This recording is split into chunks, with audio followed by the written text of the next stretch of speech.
अंबड महाराजा हॉटेलमध्ये रात्री उशिरा दारू मिळाली नाही या कारणावरून 8 ते 10 जणांच्या गावगुंडांच्या टोळीनं हल्ला चढवून हॉटेल मालक, वेटर आणि इतर कर्मचाऱ्यांना जबर मारहाण करून जखमी केलाय।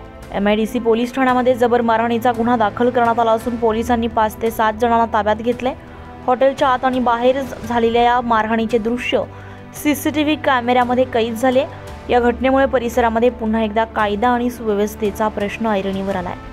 पोलिसांच्या कार्यक्षमतेवर प्रश्नचिन्ह निर्माण झालंय। दुसरीकडे पोलीस प्रशासन सर्व काही नियंत्रणात असल्याचं सांगत आहे, परंतु प्रत्यक्षात मात्र परिसरात गावगुंडगिरी, घरफोड्या, चोऱ्या आणि टवाळखोरीच्या घटनांमध्ये वाढ झाल्याचं स्थानिक नागरिकांचं म्हणणं आहे। या टवाळखोरांना वेळीच आळा घालण्याची मागणी जोर धरू लागली आहे। हॉटेल मालकाला मारहाण करण्याचा व्हिडिओ सध्या सोशल मीडियावर प्रचंड व्हायरल झालाय। पोलिसांकडून नेमकी काय कारवाई केली जाते याबाबत प्रश्न उपस्थित केले जात आहे। हे प्रकरण दाबण्यासाठी काही राजकीय नेते दबाव आणत असल्याची चर्चा सुरू झाली आहे।